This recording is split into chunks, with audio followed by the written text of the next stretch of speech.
I mean, I think you're a step ahead of all of us. I really do. Well, thank you. Yeah, I mean, so I'm trying. yeah, no, no, you're Well, doing that's all we can do. It's just, you're doing what, like, great. I guess I try to say fail forward and see where we go Well, from that's what there. we all do. Yep, exactly. You have to see it that way. Guys, I think we are live. Hello, everyone. This is Thomas Popp. We're here with another Video Mantis discussion. I've got Blas Kisic back in the studio with me. How are you doing, sir? Wonderful. Happy to see you. Good. Last time I saw you, man, we got a lot to catch up on. We were talking about the negotiation seminar, and that was coming up. But since that has passed, we've had the seminar, and we've even had another seminar, the Post one this past Sunday. Bridging the gap. Yeah, so can you tell me about that? And guys, by the way, like I said, we're live. Oh, you know what? I'm sorry. Maybe we're not.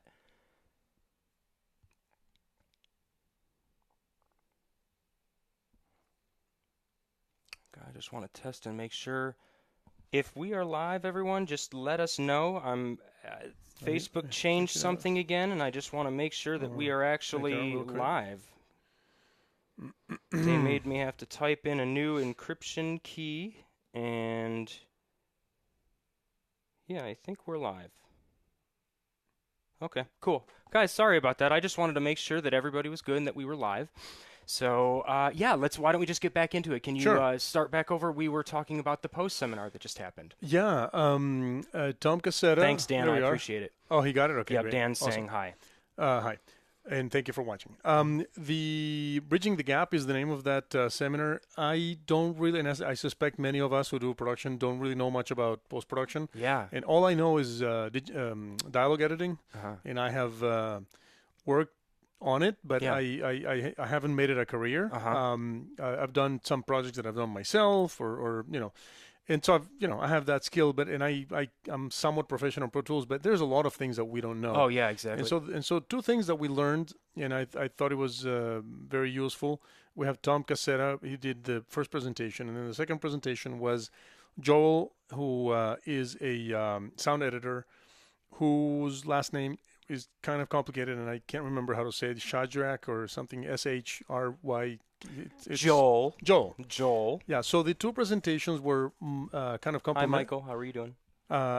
Somewhat complementary, and they were basically there to show us what's possible and to show us what tools the post department has at their disposal to fix amazing. And I actually did learn some crazy stuff. You can create room tone. You can there's many ways to do impulse response, which used to be somewhat involved and now can be much simpler. And just simply, there's sirens, certain hums. A lot of things can actually be erased, and this is not something we should tell the producers. Yeah, in fact, we should probably calm down a little bit here, Blas. All right, slow down. All right, you're going to make it. Well, nothing replaces a clean recording. Of course not. That's a given. That is such a key point. Right. I understand you can say, yeah, there's somebody that can fix it in post, but why? If you wait 10 seconds for it to go away, we can record a clean track, and then you can move on and save that money in post. So we're helping you. Yeah. So let us, Yeah, but we learned a few things about workflow and politics, and I thought it was useful. If you and I have several colleagues like Tom Cassetta himself, like Dave Cook, like Sabi Tuluk, who already do post and are somewhat proficient. It probably wasn't super interesting or revealing to them, but to me, even though I've dabbled, I learned a few things, and I thought it was a good use of my time. Yeah. And the presenters were knowledgeable and fun, so it was worth going. That's excellent. Yeah. I think that's one of the reasons why I like this seminar is because I don't think a lot of people understand how much of a different process the post-production is from production sound. Do you think that you could dig into that a little bit more for our listeners? That's a good point. And one thing I had realized in an event that I had attended at before, they do this, Mix Magazine does this yearly event at Sony where we and some members of the Cinema Audio Society and I and others who are not members are invited as well. Yeah. And it's at the Sony backlot. Is we have the parade of carts, and I don't know if you've attended that. Yeah, I haven't, but I've seen gone it. a couple It's times. like every single year I'm working on that day. Yeah. It just happens. And so I've been, lucky enough to go and show my cart and stuff. And one thing, and I have friends in post. I have a couple of friends who are major, post-production mixers and re-recording mixers. And the thing that struck me is that they have no idea how we do what we do. Yeah. Like they would come over to my cart and they would go, "Oh, wow, it's like you have an actual studio in here." And I'm like, "Yeah, what did you think it was?" Yeah, exactly. We have to have a mobile studio. Pretty much. That's pretty what much. we do. And so they have this kind of idea that we're like there's a 2-channel Nagra, and their notion of what we do hasn't evolved with how it has actually evolved. Exactly. And likewise, from our standpoint, we also, for me, it's often been kind of a black art, what happens in the studio, because there's a lot of tools that, for example, I don't like to manipulate my files in production at all, even though I have a mixer that's very capable of When you say handling. manipulate, do you mean after you've recorded them and you've hit stop to manipulate it then? No, I mean during the recording. Okay. And some productions require that you do certain things, that you Gotcha. kill certain frequencies, or use, for lack of a better word, sweeten what you record. Mm-hmm. I personally, even if there's some wind, that will be better not to hear, so that in the mix, so the producer or the director hears something without the wind or without some rumble or whatever. Even then, I want to give them the biggest, fattest waveform they can get, because whatever I can do in production, they will do better in post, and they'll have the benefit of time and the benefit of trial and error, which I don't have in production. Having said that, though, we could do a bunch of things, and these people in post, are not aware of like you look at a 688, for example, which is a machine that I'm familiar with. Yeah. I mean, you can record a suite of music with Absolutely with 12 microphones, and you could do a very nice job. Which I don't know. You could record a band with that thing. Exactly. Absolutely. Exactly. By the way, we need to pause for 1 second. Can you turn off that Igloo cooler? Just press the on-off button right there. Bam. We can't have any extraneous noise. Sound deviation. Where's the sound utility? Maybe I did that because we're talking about utilities today. I don't know. It'll eventually stop. Okay. Yeah, it will. Yeah. Thank you. Right, yeah. So Hi, Chris, Jordan, Mark C. Gretsch from Neopax, Matt Thompson, Tyler Hey, Fazan, guys. Ivo Bendelmans. How are you guys doing? Michael Filosa. Thank you guys so much. Nice. We're here with Blas Kisic. We're talking about sound utility technicians, and we're also recapping the post seminar before we talk about utilities. So continue. So bridging the gap. So I'm not sure what you were getting at in terms of matching or comparing the two professions, but I think the common ground is that the two sides don't know enough about each other. And so I think these events and similar events, and if we do the parade of cards in the future as well, it would be probably better served with more information, more of a presentation, and a bit more of an explanation. And for example, post is not aware of all the problems we have in production. Absolutely. We have RF problems. We have all kinds of politics that they simply don't understand. They go, well, why did you only use the lav on this one? It's like, well, so many things happened that at that point I just couldn't put the boom in there and it sounded like crap. Yeah. That's what we got that day. Why is that I had the track on take 2 and it's not on take 3? Well, I'm sorry, but there was so much going on. The battery died. They wouldn't let me go in to change it. It was what it was. Yeah. I think that there's one really good point to mention with this type of situation, because like you said, a lot of the times production sound and post-production sound, they don't really talk to each other. So one of the situations is the times that they do is when there's a problem sometimes. So one of the things that I would like to recommend to post-production people is that if you are starting a project, you should always ask, who did your sound? If you don't know, you should know before you put your hands to a keyboard. And if there's ever a problem or a question, before you go, oh, what the heck is this? Beep. Maybe you should call them and ask them firsthand and be like, hey, what's going on? Is there anything you can do to help me? Because I'm really confused. What can you add to that? Well, the only thing I would say is that as a production mixer, in my sound reports, there's my name, my phone number, and my email are always there. Yes. And when I send it out, and In commercials, typically I don't know who the post is. Maybe they don't know by the day I worked on the project, so so I don't have like a contact there. Yeah. If I do, I will forward to them or BCC or CC them. Mm-hmm. But whoever I send it to in production, I always say, please have post call me if there's a problem, or if there's a special note that's already in the sound report, I will say, by the way, such and such, whatever happened, make sure post gets this, or have them. I try to kind of trigger an extra awareness. Don't forget, I'm still here. Exactly. And I that's the least I can do. Now I know people who often work or regularly work on television. There's more of a dialogue. Yeah. There is typically a discussion beforehand. Post usually dictates how they want the files and the nomenclature and a bunch of things, so it makes it much easier. And you check in with them, after the first, second day, third day, and then go on. But it's good policy in general to just kind of spread the information. And one of the things that I saw in another podcast that I just remembered about how to handle the workflow and the information is whatever changes you make, whatever decisions you make, whatever incident that happens, everybody in the chain should be informed, notified, and copied and notified, because everybody has. There's no such thing as too much information. Absolutely. We all should kind of know. Like if I actually had an issue in a 3-day shoot for a commercial, from the first day we had an issue with the lights. We had buzzing lights. Well, from that moment, I was notifying post, and they did have post actually, and production. That's and amazing. Can we fix it? Yeah, can we fix it on the next day? They didn't fix it on the next day, and so we tried, and I did my part. Unfortunately, production was overwhelmed, and that that never happened. But that's on them. But you At least my notified part them of the situation, and that's all you can do sometimes. Exactly.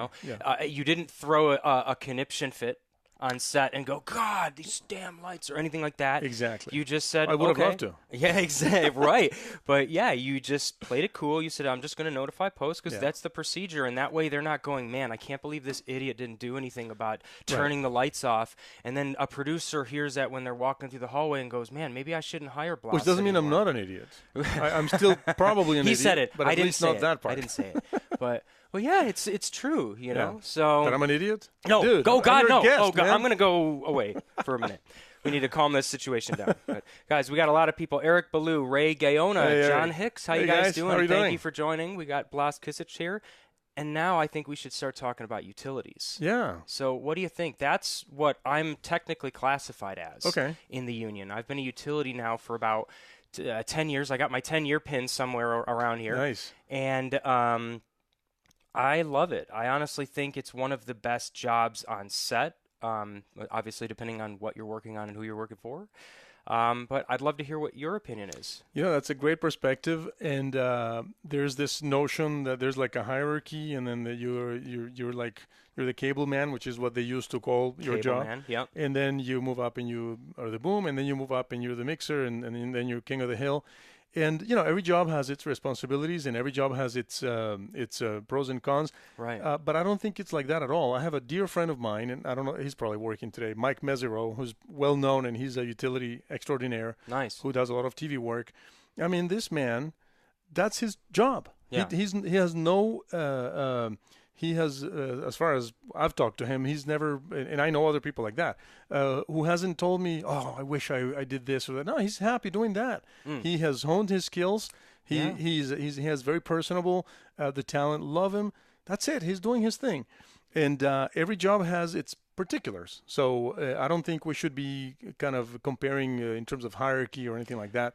But the utility is, you wanted to tell you what I think about a utility? Yeah, sure. I think the person has to be clean, personable, and the other professional attributes are kind of go without saying, being honest, show up on time. Yeah. Those things are true for anybody, and they go without saying. But I think if you're personable and if you know how to throw a joke out, and also to know when not to throw the joke out, and time and place for everything. Yeah, and which situations you can kind of do the joke, and which places not. And I've done utility work myself, and I've worked with celebrities as well, and I tend to be a big mouth, and I tend to talk and to throw jokes around, and I kind of quickly realize that I have to kind of gauge the situation. Yeah. And that person is very valuable. Yeah. Because that person is the boom operator is kind of the representative of the sound department on set, but the utility is the person who is is in more intimate contact typically with talent. Yeah. And there's more of a it's more simpatico. It's more the human contact plays a part there, and so. Those are important virtues to have. The skills of how to laugh somebody and how to quickly change a battery or how to not be a pest but still solve the problem. Of course, that are also important. But just be personable. Absolutely. And be friendly and be non-threatening and keep the talent at ease. For sure. I think that might be and I probably don't have the experience to I haven't done big TV shows or big shows like that, but I think that's probably one of the most important things. Absolutely. I think that we could say that the sound utility technician is the glue between the bricks that make the house, of the team. It's like if you don't have a utility in your department, can things go downhill really fast, One of the things that I always did when I was a utility was just do my best to be ahead of the game. To be a sound utility technician, I really think that you got to be like good at chess. Maybe not at the game chess, but the game chess of life or whatever. Thinking ahead. You've got to think ahead, right. I had the fortunate opportunity of working with Forrest Williams for many years, and I remember he used to drill me, like when we'd be on locations, he'd be like, "Thomas, what should you be thinking right now?" And I'd be like, "Oh, God, I don't remember. I don't know." And everything. He'd be like, "You should be thinking where we should be moving next so we don't get screwed, and then you got to run 100 feet of antenna cable." Good point. All right. So then I'd go hunting and everything. So, it's always learning where you have to be. So when they say moving on, boom, you can move, and when you do that, the boom operator and the sound mixer, they just float through the day. Yeah. And you're just attributing to the success. Yeah. And a good utility will look over my shoulder and see, what battery needs, replacing, right. and what you're saying, thinking ahead. It's a job that seems passive, but a lot of the work is happening, in their head. And so a good utility is just simply one step ahead. It's just like you said it. I'm basically repeating what you said. It's tempting to to go to sleep because the next 40 minutes you're doing nothing. There's one person sitting in a chair with a tight. Exactly. And you're not doing anything, quote unquote. But in reality, there's a lot of and this is something when I train people, I train myself to do this, and I tell them the same thing. Whenever I'm on set and I'm getting ready and we are ready for the next setup and everything's good to go, and now it's like we're good and we know there's another 20 minutes of lighting, but we're good to go. Yeah. And I have nothing to do, and I'm in that mindset where like, oh, wow, okay, so I have 20 minutes of checking Facebook. That's when I tell myself, let's look at Plan B and Plan C and Plan D. Yes. What might go wrong? That kind of thing. Good. And I know of utilities who have moved up to be mixers because the rapport between that person and their mixer has become so strong that they were kind of like a surrogate. Yeah, for and sure. They have actually stepped in and eventually maybe took over a job or things like that. So it's by any means, it's not to be considered like a stepping stone or like a first step type of job. It's not really an entry-level position. Not at all. It? Not at all. It's a responsibility, and the ones who know how to handle it are thinking ahead, and the antennas are going all the time. You know what? Let's break this down for a minute, if you don't mind. Okay, so we have the sound mixer, we have the boom operator, we have the sound utility.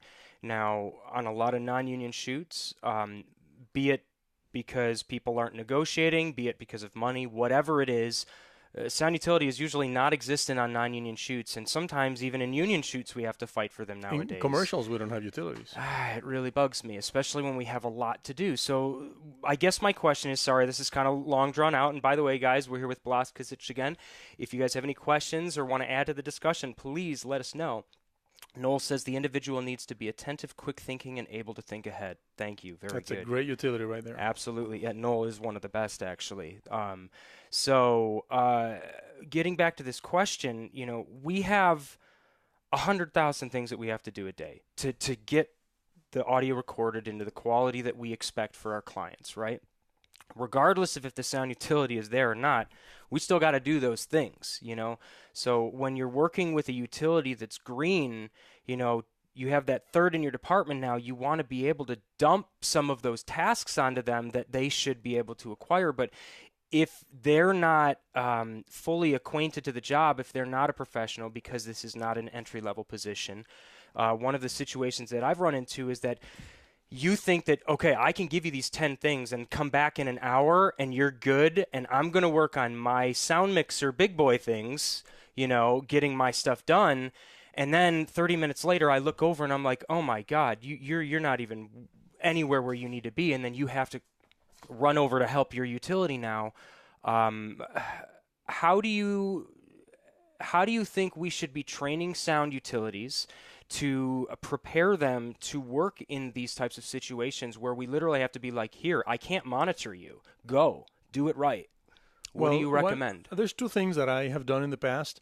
If I know I'm working with somebody who's green, I will tell them, let's show up an hour earlier.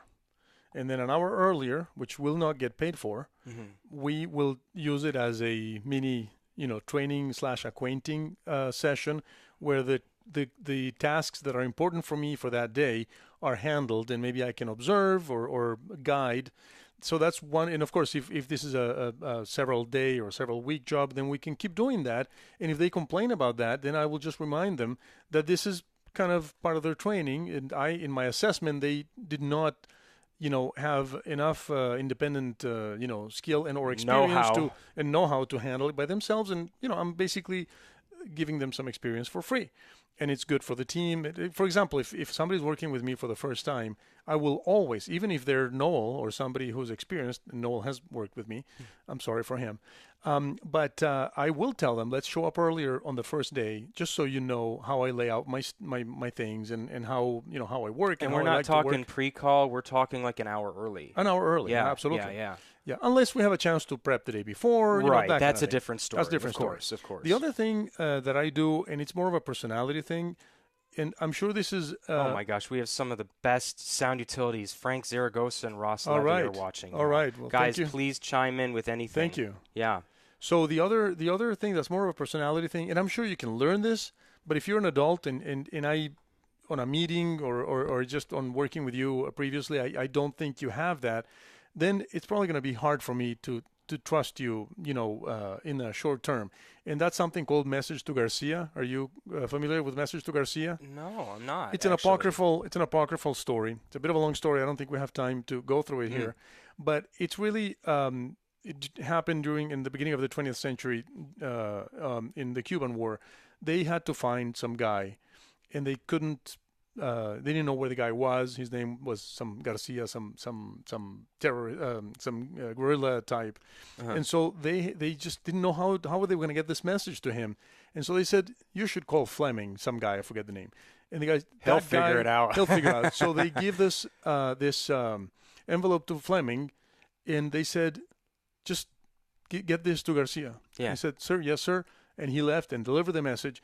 And I have a teenager, and that's a concept that I've been teaching him for the last couple of years. It's you have to be able to take a message to Garcia, which means you have to be able for somebody to tell you, I need to have these pants hemmed. Here's the pants. Go. And so a good utility, we always will. Some things are predictable, but some are not. And so it is possible that you're in a different city, different country, something unpredictable, and that you have to, get power. And I actually do little, I don't want to call them tests, but little things where if it's the first time with somebody, I give them something like that, something minor, not consequential, where it's a message to Garcia type of thing, where I go, you know what, we need to charge these batteries, but we can't go from house power or whatever, here. And then I see how they handle that, and that helps me figure out how much independence or how responsible how many responsibilities I can give them. So I don't remember that you're going to be quizzed. Okay, be careful. So I don't know how that works at a level where you go from one show to the next and you have to be going right away. But for me, that's it's worked. Yeah, you know what? That's interesting too, because you know what? Just like a sound mixer has to have, 10 to 20 clients if you really want to be successful. That way when all the others are prepping, you're working on one. I'm doing it wrong. Yeah, right. Yeah, me too. The sound utilities, one of the great things about us is that if you are the guy that a sound mixer calls, like I call Thomas, like I had, when I was working on big union shows and I wanted to work on big union shows, I just had 5 or 6 sound mixers that they were calling me 5 or 6 times. Hey, I got 3 days, I got 2 days, I got a day, I got a big show. I'll take the 6-month show. That's a great position to be in. And you get to pick. So. Yeah. If you can be that dependable person where people are going, oh man, you should hire Thomas, he's really good, or you should hire the guy that Blas uses or whatever, or the person that Blas uses. That's just money to the bank. You're going to have to pick when you don't want to work. Yeah. Yeah. So Tyler Faison says, kind of like an AC in the camera department, utility seems to be a stepping stone position, but there are many amazing career utilities in boom ops. Not every utility wants to be a PSM, production sound mixer. Absolutely, that is very true. It's there's no reason to mix to go up in the industry if you want to. I mean, honestly, like I do mix a lot of things, but I don't want to mix the next Avengers movie or my own television show. And a lot of people might be like, "What are you thinking?" That's what everybody wants to do, right? Well, the thing that people who haven't been there sometimes don't realize is that there's a lot of politics and a lot of other considerations that go with it. For example, a mixer. I'm turning the camera back on, everyone. Sorry. It turns off every 30 seconds. Okay. So the mixer, for example, even the busiest mixer doesn't typically work as often as the busiest utility. Right. Usually the schedules don't allow you to go directly from show to show to show to show, for example. Also, there's the politics.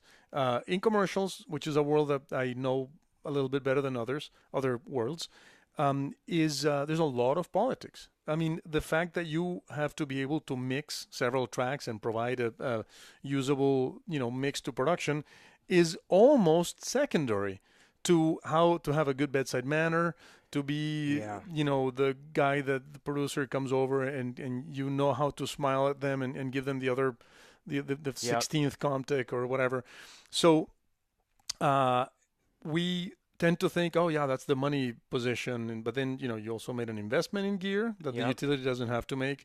You also you made an investment in contacts and doing crappy jobs to get to the other jobs that are the good jobs, and you don't work as often. Exactly. But the other thing I wanted to mention about that is that it used to be that every job in production was a result of an apprenticeship structure. In utility tended to be the kind of thing where you came in as a PA, right, and then you said, I like sound, and then you were kind of snatched by the sound department if they like sound, and so you were trained, and you were truly a cable man or cable woman. Although nowadays it's just really I don't see it much, and if somebody knows different, please let me know. In features or in television, I don't think I've seen that kind of structure, like an ongoing situation. But what used to be is that I was a young person, younger than 20, and that was a bit of an education. That person was basically observing and, carrying cases and literally just coiling and uncoiling cable. Yeah. And then eventually they would be given a few extra responsibilities, and it went on like that. Gotcha. And you gather a lot. You gather experience and know-how in the more technical terms, but you also gather a more intangible, subtle kind of knowledge, which is the psychology of the set etiquette, how to handle, look at how he handled that celebrity or the other celebrity or that director, or, oh my God, the first AD just yelled at this sound mixer and he just lowered his head and didn't do anything. Coward. No, well, depending on the situation, but you get to learn that sometimes that happens and it's okay, and you're not gonna lose your pride because that happened. For example, there's tons of examples. So that position is not there. So what I described earlier about doing the little test and showing up an hour earlier, that's my mini version of something like that. Yeah. And I have been approached by PAs who said they like sound, and then they start asking me things and kind of throwing names of equipment around, and I kind of sometimes I humor them, and I go, okay, you know what? Give me your phone number, and maybe next time I'll have a chance to to bring you in and do something, and then we take it from there. I think that's missing. I think that structure is missing. Well, I think that a lot of, I'm not pointing fingers at manufacturers, but I think that just in the test of time, that technology has gotten so cheap that it is so easy to get multi-track recorders. Well, you can't put the brakes on technology. You can't. That's just exactly. Yeah. We're going to be to the moon next year for sure. Again, but whatever. I think the problem is that people will get money for they work hard and they purchase the things they want, and then they want to go out and make films. And I think that the education is lacking. So that's one thing that we're trying to help with, is to bridge the gap between students and professionalism, because there is a big gap right now. And I think that that gap is getting bigger and bigger and bigger as we go on. So I don't want the art of how films are created to be lost. And to be honest, I think that if you remove the utility from the equation of a sound team, what you do is you lose the ability for the sound team to truly help the filmmaking process, to add the finesse of what we do. We're not there to just stick the mic over the head. It's not a factory. It's not like that. It's not like, oh, I hear something, so it's good. Yeah. No, there are very subtle things that professional sound mixers do to really make that mix sound good for your final project. And if we're having to run around because somebody's friend brought 3 more people and now they need 3 more contacts, well, now we've got to stop doing what we're doing to go cater to something that a utility would just be able to. I have 4 of them prepped right over there that's done. Things like that. In fact, Ross Levy says over here, the best utilities are proactive, not reactive. Exactly. Oh my gosh. I'm going to heart that for everybody. Like, comment. There we go. That's all right. More eloquent than you and I. It is beautiful, right? Yeah. I mean, maybe we should just get you in here, or we'll put you right in the middle on a FaceTime. If you want to be a successful utility, sell yourself as one, not a hybrid utility mixer boom. Don't have that multi-business card where you say, I'm the jack of all trades, master of none. Say what you are, and then say, I'm going to move up to mixer in the future, but don't classify yourself jack of all trades. Catherine Korniloff says cable puller. They used to be called cable pullers, cable wranglers, absolutely. Yeah. And Ross, again, is saying, union utility on episodic is best stepping stone to getting a shot to mix on bigger shows. Ross, you get one comment only, okay? Yeah, this is it. All right, you're taking over the show. All right. But he says, once you gain the trust of a mixer, you're set. It takes time. Exactly. That is true. I mean, once they say, I've had sound mixers that have said, you know what, I'm doing a job in Atlanta, and they say, well, you're allowed to take your boom. And he says, no, I'll use a boom there. I want my utility to come with me. And that makes perfect sense. Yeah, because a they know your boom, cart more. Exactly. You're going to be holding a stick out there, and just we're gonna understand if the boom op knows his job based on his ability to swing the pole. But knowing my whole ability and my cart and everything, that's a different story, isn't it? Bo Baker attended the negotiation seminar, and he printed out a sheet of paper. I didn't think of bringing it here today, but it was a comparison between the sound department and the camera department through the years. So it said then and now. Okay. So then camera department was one DP, possibly operator, first AC. Now, DP operator, first AC, second AC, times how many cameras, which could be 2 or 3 cameras. Even if it's a single camera show, they'll have 2 or 3 cameras, and Steadicam, etc. Right. And then a DIT, which would have been the loader, which would have been the second AC. Yeah. And now in the sound department, then, one mixer, one boom up, if we're lucky, one utility. Now, one mixer, one boom up, and one utility, but we have multi-track. We have how many wires on a 10, regular? 12 wires. Yeah, on a TV show, on a regular. 12. Well, 12 is too much, but normally 5 or 6 would be normal. Oh yeah, on a standard show, Yeah. I've done a couple harder shows where it's like 12 every day. It's like if it's Blackish or something like that, those are 12 like almost every day or more actually. Right. But Modern you have Family. Then so then you have how many Comtics? It could be a dozen. And What's your procedure with the utility for Comtex?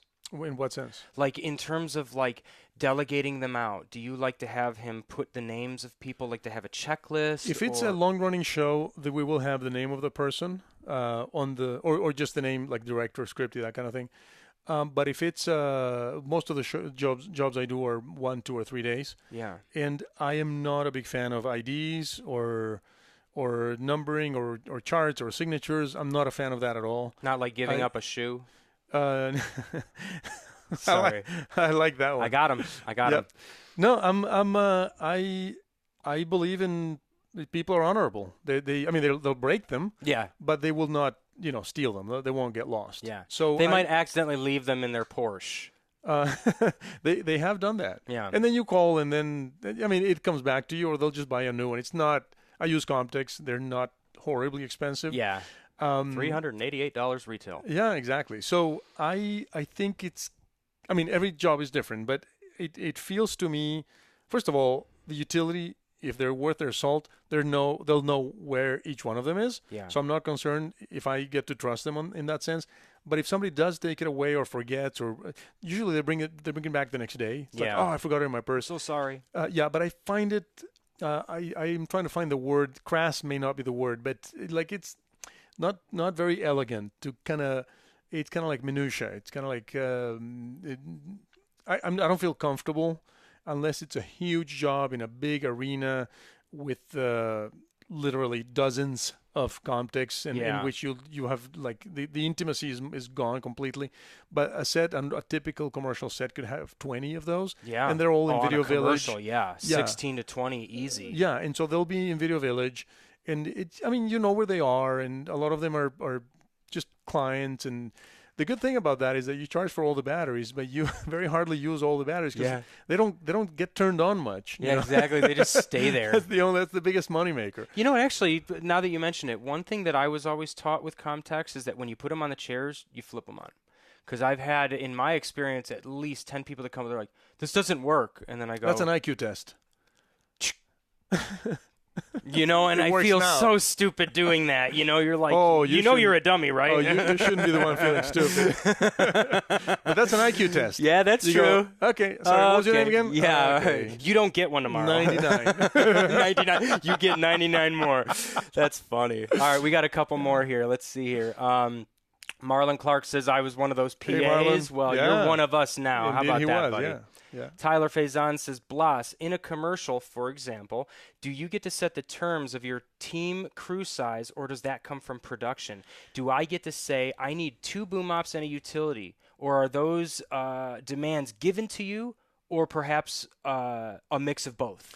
Well, in commercials, the contract specifies that the sound department is 2 people, and that can change by agreement between the mixer and production.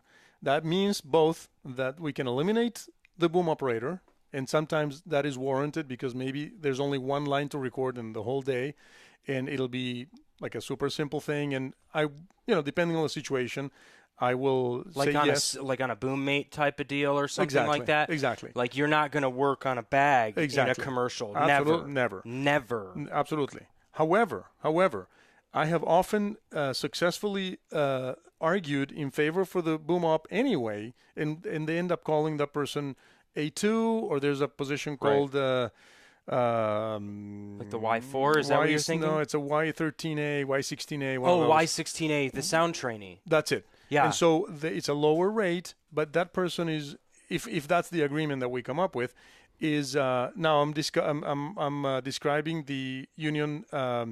Contract in Los Angeles, 695. I don't know if it's the same in different cities.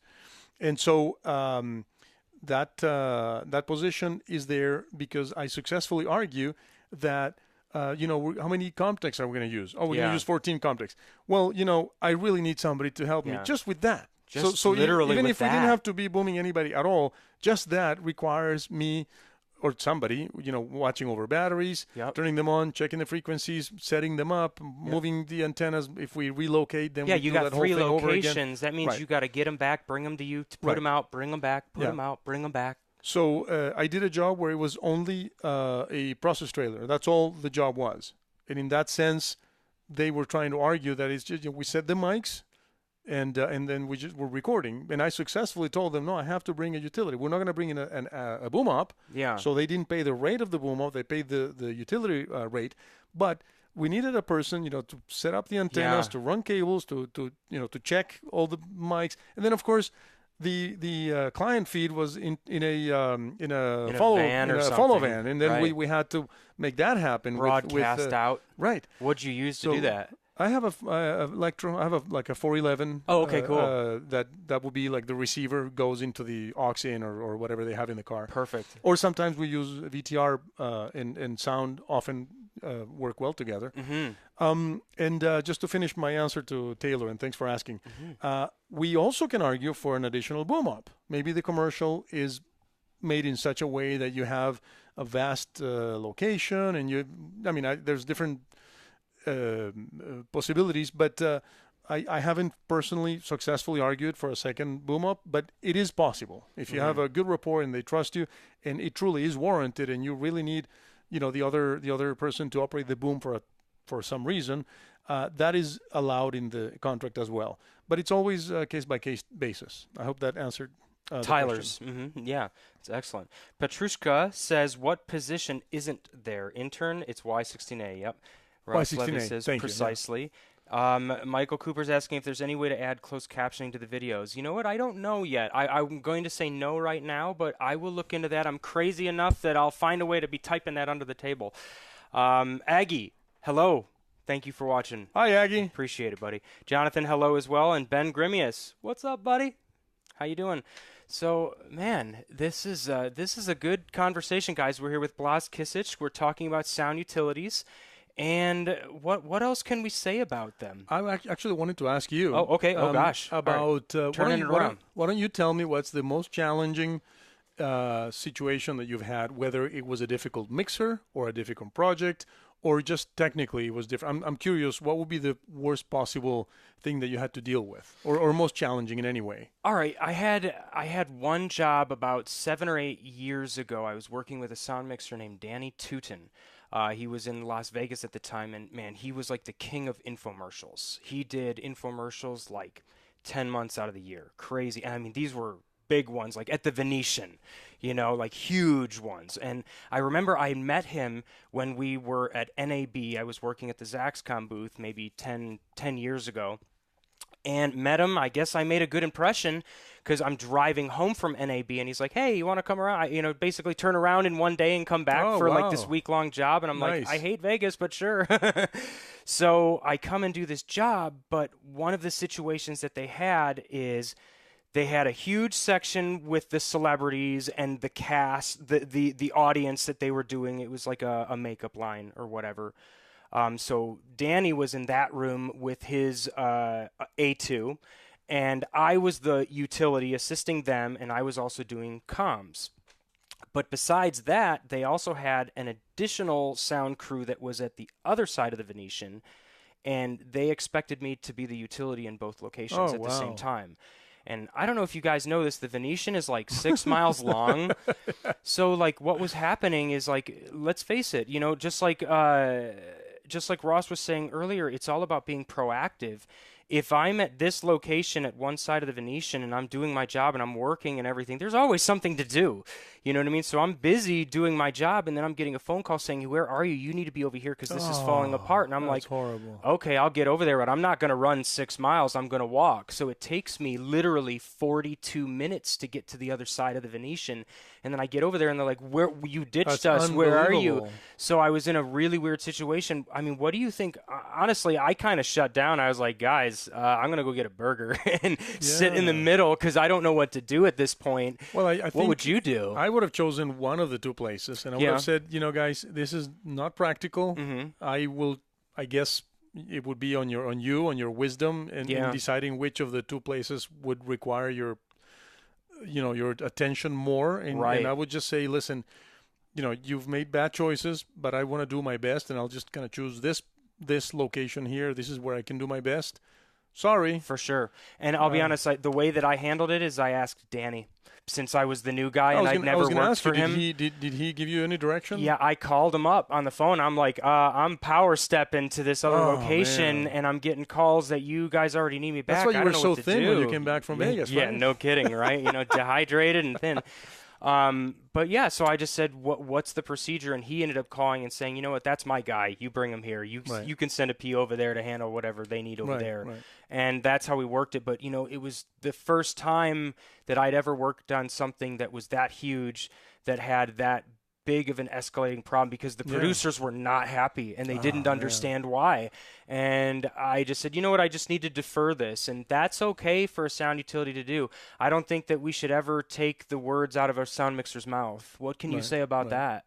Oh, absolutely. There's only one. I remember a few years ago I had an incident with we had a team of mixers that I was in charge of, and one of the mixers insisted on doing things a certain way. Yeah. And we got to a pretty big disagreement, and I said to him, I said, one person is responsible here.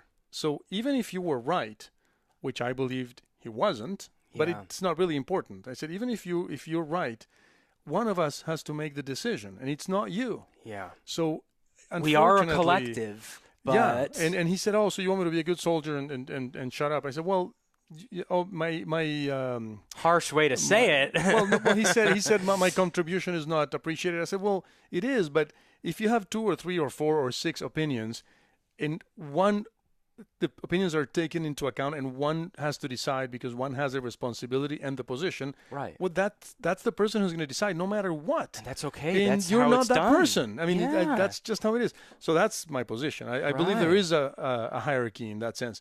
I wanted to come back to one thing about utilities and entry level and that kind of thing. I've been called on jobs where they tell me that I can't hire a boom op, but that they'll have a PA, and they've told me things like, oh, we have a PA who's done sound, or we have a PA who loves sound, or whatever. I think we all should have in our quiver of tools or ammo. I think we should all have a deep understanding of what each member of the team, of the responsibilities of each member of the team, so that we can come to the client and go, well, this boom up, this person that you think can help me, can't do this, can't do this, can't do this, can do this. This is a highly skilled. You can't just tell them, oh, no, I need my guy. Or no, that's not a skill. We all have to be able to articulate exactly what is it that we value in a utility and or a boom up. And I think whether we're successful that one time or the next time or the other time, if we all get into that mode, that dialogue, eventually the producers are going to stop offering PAs to do boom for us, which I personally find deeply offensive, because it's like telling somebody, oh, I'll have a PA pull focus for you. Yeah. What DP would even... They'd be like, I don't think so. No, they would just go, GTFO. I mean, seriously. Exactly. And that's what we should say, but we're nicer than the camera department, and we will say it with articulate arguments about the skills that they all have to develop. Do you read the script before you accept the job? Question from Tyler Fizon. Of course. Now, as a utility, do you do it? I'll answer that. Of course.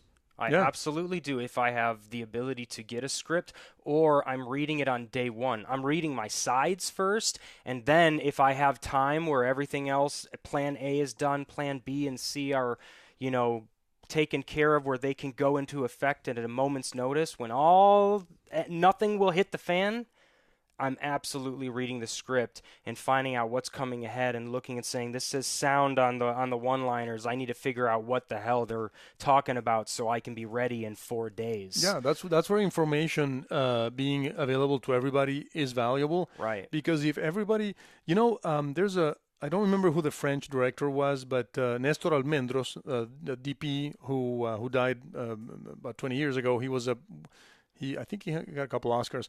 I read his book. He wrote a really good book, and he worked with all these in the 60s and 70s with Kubrick and with Truffaut and a lot of amazing, European and American directors. Wow. And Coppola.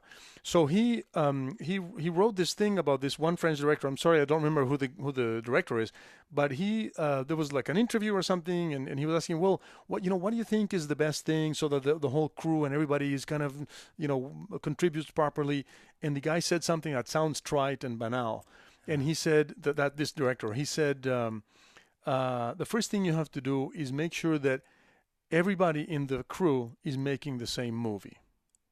Wow. It sounds kind of stupid, but what that means is that you have to make sure, and every department has to make sure that each member of each team in the crew and the cast as well are aware of what the movie is about, of the tone of the movie, of the content, of the locations, of its message. And that means everybody reading the script and also breaking it down in technical terms, but also in terms of content and in understanding why are we making this movie? Is it funny? Is it not funny? Is it meant to be funny or whatever? Or is it a tragedy or is it social commentary or whatever? And if we all do that, then we will technically be ready to take it on, but also the content. We will literally contribute to the content of the movie. Absolutely. Even the utility. Even the DIT, anybody.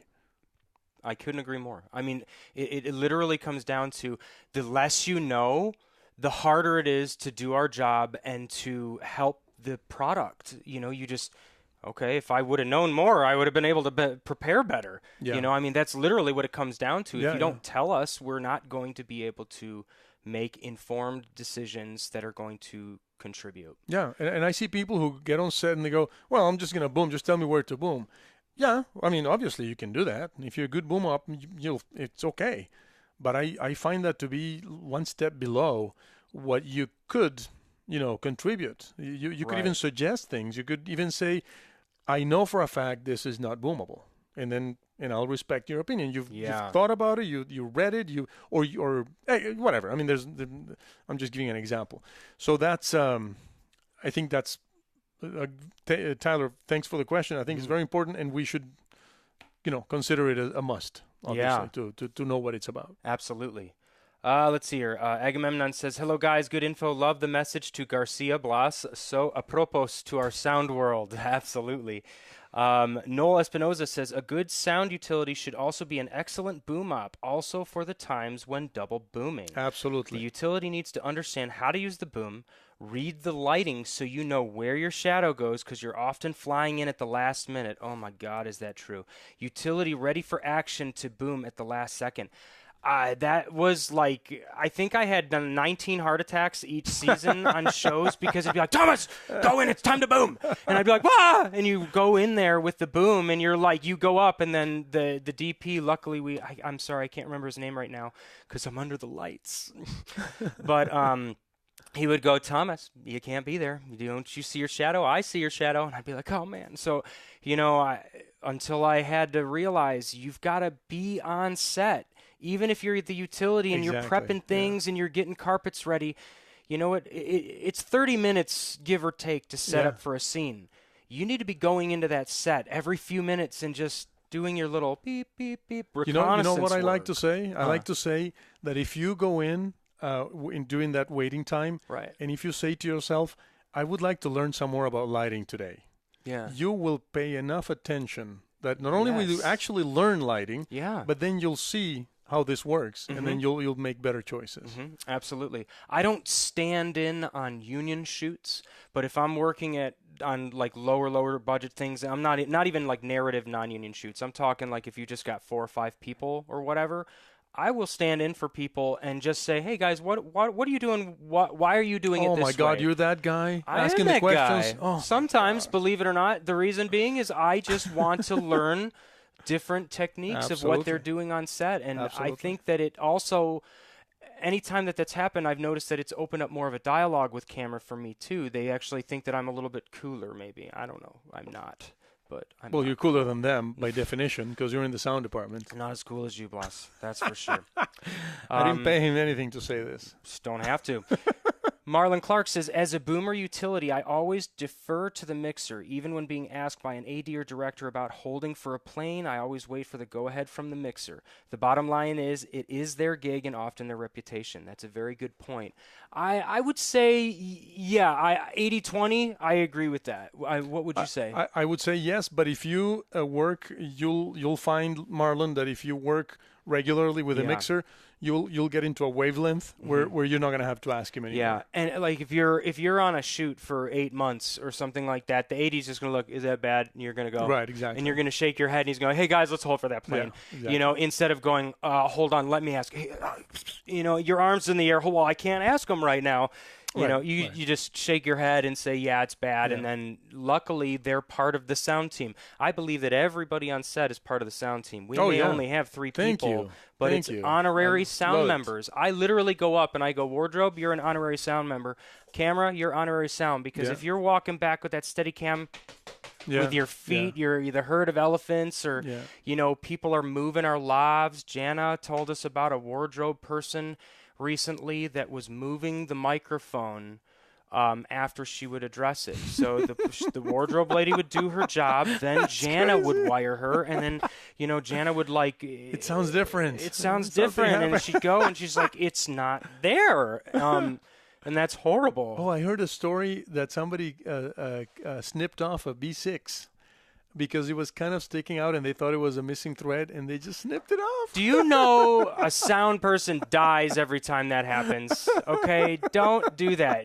Actors too, don't rip the cables off of your shirt. Let us come and take them off. Ugh. I hate it when they say, oh, how is that for your sound? Or we're going to do your room tone. And I always tell them, it's not my room tone. This is our room tone. That's really my good. My room tone. I don't care. I don't go home and listen to this. I don't have like you don't? The top 100 room tone tracks. Oh, you want me to show you? Oh, God, you do. You do have it, I bet. Wow. Crazy. Wow. Noel says, oh, and by the way, guys, we're getting kind of close to the end of this. If you guys have any questions for Blas, please shout them out right now, and we'll continue talking for a little bit. Noel says, utilities should know how and where to place plant mics when necessary. Yes, I agree with that. I want to hear your opinion. When I worked with Don Sufel, and we're going to go ahead and flip the camera on and off again. Sorry, guys. Once I get another camera, I won't have to do that. I can just flip to the other one when that clicks on and off. So, Don Sufel? I liked to defer to the boom operator for that because the boom operator is the one that is in charge of capturing the sources of audio on set. So I would always be like, okay, hey, we need a plant. Okay, where do you need it? Or I would prep it and get it ready and give it to him. And I always let him put the mic up. Well, in my, I don't really have the experience to answer this as a blanket statement. I'm sure there's, Agamemnon is here, and I'm sure he can give us a proper answer to this. But in my experience, it's been a team effort, and I have we've looked at things, and I have suggested something. And if the utility has done it before, or if they know how to do it, or what to do, or has a good idea, I'll let them do it. I don't. It's not like whoa. Boom Up has to do it. It's a team. Maybe we have to do 2. Yes. And then the utility does 1, or I find it to be more fluid. Agamemnon, if you have another that makes opinion, sense. I'd love to hear it. Well, it just comes down to, again, being comfortable with your crew. I worked with Steve Weiss and Chris Tiffany, great sound mixer and boom operator trio from back in the day. And I remember, I was working with them for the first time. It was a pilot, and I just remember, they didn't know me, and they're like, you know what, we'll mic the talent. Exactly, we'll mic the talent. It's okay. There, It's okay. I appreciate it. And I was like, okay, and I'm not trying to pat myself on the back, but I was like, I wrote a book about wiring talent. I can help you. You know what I mean? So then it got to one day where we had to wire 8 people, and it's not that they were struggling, but we were slowing down a little bit. You got to wire 8 people, and when they show up 8 at a time, you're going to only mic 2 at a time, and 6 are going to be standing around. So while they were miking 2, I mic'd 6. And they were like, what? They're done. I'm like, yeah, they're all done. They're ready. And they listened to him, and they're like, holy crap, you're really good at wiring. I'm like, yeah, everything's fine. Is everything good? I just wanted to help. I hope I didn't step on anybody's toes. And I wouldn't have done that, but it was literally the AD. But you may want to read my book. Yeah, exactly. It's $29.99, whatever. But yeah, just you've got to understand your crew. But it's all the human element. It's all. I mean, we all. I have a deep OCD streak. Yeah. So I think a lot of us do.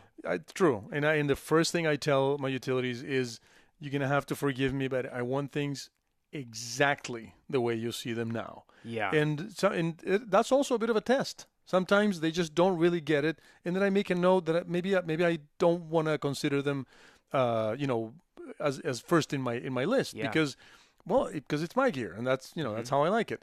But on the other hand, for example, if I'm starting a job and I'm hiring you for the first time, maybe I hope so. Maybe I hope so too. I would probably have you wire the person and watch you. Yeah. And see how you do, and maybe I'll say, I'd rather you use this or whatever, and then of course you'll tell me, Blas, I read a freaking book. I wrote a freaking book, so please. Excuse me, Blas, step back, okay? Yeah. So if that's the case, depending on the book, no, just kidding. But I would always kind of give the benefit of the doubt, and if I see that I didn't like what you did or whatever, and then suddenly there's 3 people and we have to kind of deal with this quickly, then I would probably make another decision. Yeah, exactly. Personally, I like to give the benefit of the doubt. Yeah, you got to let people. So you got to see what they can do. Oh yeah, it's a bit of a human. Throw them into the fire. Yeah, in a way. So everybody's different. That doesn't mean my way is the right way. Absolutely. All right, let's see. We got here. Did Aggie reply to my comment? No, he didn't. I don't know if he's still on. But Aggie, talk to us. Let's see. Doug Robertson says, BC snippage happened to me. God, I think it's happened to all of us. Ugh, it's embarrassing, isn't it? Luckily, it hasn't happened to me. Yeah. Jordan Cutler says there needs to be courses more dedicated and taught by professionals based on all positions and on how each position runs. I like it. Found in school, it was always said sound is important, but sound was always the last thought on set. Even if it's professionals coming in to give guest lectures, we need better teaching tools to help shape the future in sound. Mind if I talk to Jordan for a second?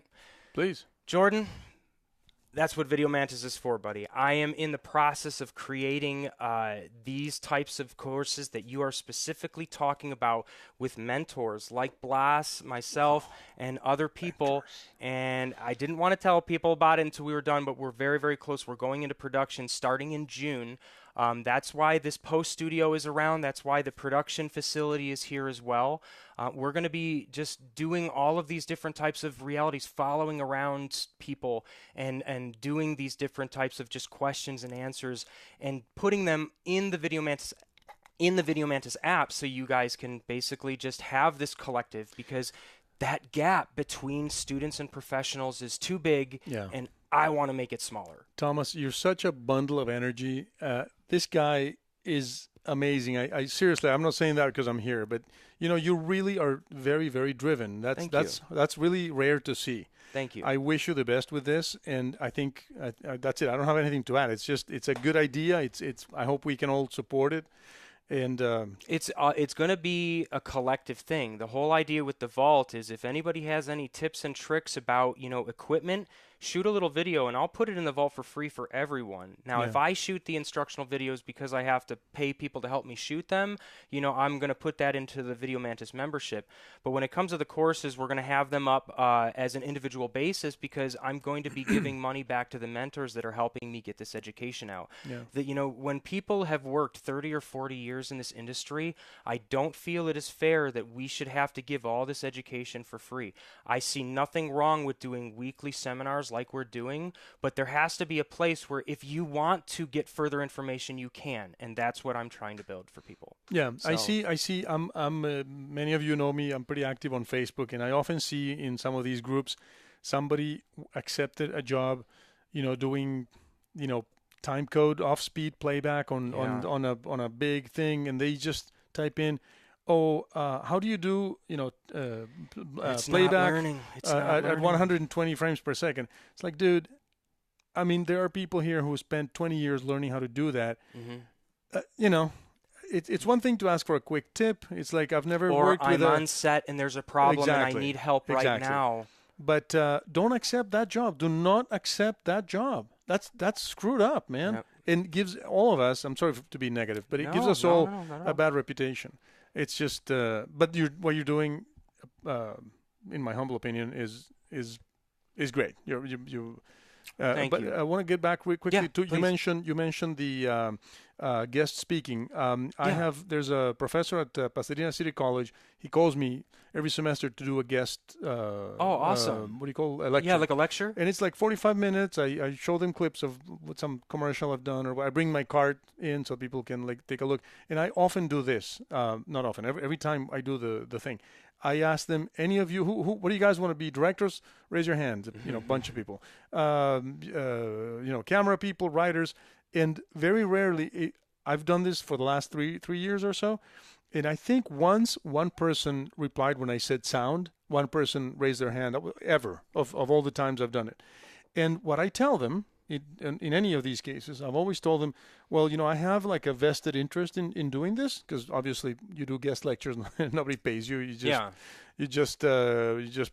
free and you do it and you hope to make it interesting for them. But I have a vested interest. My vested interest is to get when I'm done here, when I leave here, is that you guys will earn an appreciation for what sound represents in a project. Absolutely. And a lot of people, either Absolutely. in Pasadena City College, they mostly focus on television, so it's more like a 3-camera live switcher type situation. Right. Where sound is, it's not they don't think about it. It's almost like I don't know how to explain it. They know microphones get clipped on people, but they don't think about sound. It's all about the picture and the content, which is okay. It's television. It's a different thing. But in other schools and in other situations, they know sound is important, but they don't really understand that it's 51% of the project. They really don't understand it. Yep. And it's not because we have a chip on our shoulder. Nope. We do. We do. We have to. But it is the truth. And so that's my point with the guest lecture. Is I always tell them that I just want to make sure that you understand how important it is, and we give them the example of 8mm or what's the other show, Cloverfield, the example of degraded picture but good sound. Yeah. And I've done QC on some pictures, and I did one of the one of these found footage horror movies. I forget the name. They've done like 6 of them. And one thing that struck me is that you watch it and you know that all of what you're hearing is Foley. Because it's all GoPros and stuff like that. And then I realized, my God, if we took this away, it would be so banal. It would just be you would just be watching literally surveillance video. So you show them that to the people who are not aware, which is your directors, your producers, your clients, and just lay people. And the more we put that message out, the easier it's going to be for us to argue for better pay and for bigger crew and all those things. Absolutely. I mean, honestly, you know what? I have to bring up something else because I feel like I'm kind of opening up to the group now. But I love our groups. LA Sound Mixers group is my home, and there are many more groups that we are all a part of. But there's one thing that I've noticed is that these groups are very tight-knit sound guys. And I think that we're kind of doing the same thing that a lot of the rest of production does to us. It's kind of like, the us against them type of deal. They don't understand us, and if we put up our walls too much and we close our groups too much, I believe that we're building bridges now. I do believe we are doing that at a rapid pace. But I think that we can do it more, and I think that was one of the things that I also had in the back of my mind when I made Video Mantis. Everybody asks, why is the word video in a sound company? And the reason why it is in there is because it's not about us. It's about everyone. So I meant to create Video Mantis and to start doing these live discussions and start with sound. And hopefully we can start sharing this to people that are not sound people. And the idea is that hopefully they can start listening to these dialogues that we have and start saying, oh, wow, well, maybe these sound guys, maybe they actually know what they're talking about. And maybe we should listen to them more, and maybe we should involve them more in the filmmaking process. And I believe that with the help of Video Mantis, and if everybody gets behind this, it can be so strong that it will help to completely change the education of the future. That's my goal. I agree. We have to educate the young mixers who are coming up, who don't understand the value of their skill and to not undervalue it in the market. Yeah. And also, just because you bought a couple of G3s and a mixed pre-6, I mean, I know this sounds kind of harsh, but that doesn't make you a mixer. No, just owning those things. That makes you a gear purchaser. Yeah, you're not a mixer. So, Mark Ulano, I always say this all the time. Mark Ulano has a phrase that he told me a year ago, and I just keep it with me all the time. Always remain a student. Yes. And what that means is that I understand that I still have a bunch to learn. Yep. And you have a bunch to learn. Yes, sir. And if that's true, the guy who just bought the 2 G3s and the 416 and the mixed pre-6, he has a bunch to learn. We all do. He or she. And we all have to be aware that even if we've reached or we did some project that we are very proud of, suddenly I got it all. No, it doesn't work if you're working on Jurassic Park 9 with Spielberg. You're still going to learn. Exactly. You're still going to learn. That's exactly right. Yep. Crazy. Jordan, thumbs up to you, sir. Daniel Powell, Senator would have said it much worse. Oh, God. And Ross Levy says, this is good stuff, Thomas and Blas. Thank you, Ross, and thank you for contributing. Guys, and Callie Williams, I want to say hello. How are you doing? Thank you for joining. Unfortunately, we're just getting off now, so hit the rewind button and join us. Oh, you can watch this later? Absolutely. You can rewind it, too. This is like TiVo or something. Facebook's cool at this stuff now. It's amazing. Forever? Yeah. Awesome. I put it live on, and these are always going to be live. I'm going to somehow get them in the app as well. All the video, these are called Mantis Discussions. To let everyone know what I'm doing, I've got a couple things going on. We've got Mantis Discussions. We're going to have the Video Mantis Vault Talks, where we're going to have new gear that comes in from manufacturers like K-Tech and Moe's Gear, Zaxium, whatever. Whoever gives me gear, I'm going to bring it here to show it to people. And honestly, if the manufacturers will let me, I'm just going to give it away to somebody. So it's just about helping and just getting the education out. So we're going to be doing those. I'm going to be doing some reflections where I basically get questions from students that I'll just be answering on my own, and a couple other things that I can't share yet. Awesome. So a lot of good stuff happening. Awesome. But regardless, I truly appreciate you being here. Thanks for having me. This was one of the best lectures I think we've had so far, and I think it's going to help out so many students. Thank you very much. Thank you. Thank you, everyone, for being with us again. Thanks for watching. If you guys have any questions, put it in the comments, and don't forget to like us on Facebook, subscribe, so the next time we do these, the goal is to do these every Tuesday as long as I don't have a job. So we will be putting out schedules in the very near future and going from there. Awesome. All right. Awesome. Take care, everyone. Have a good one. Bye. Oh, give me one sec. Oh, we'll do the handshake. How rude of me. Take care, guys. Clicking the buttons. And then I go here. If you like this video, don't forget to like us on Facebook so you know when we go live next. And if you're on YouTube, make sure you subscribe and click that little bell to make sure you know when we go live again. Thanks a lot, and we'll see you soon.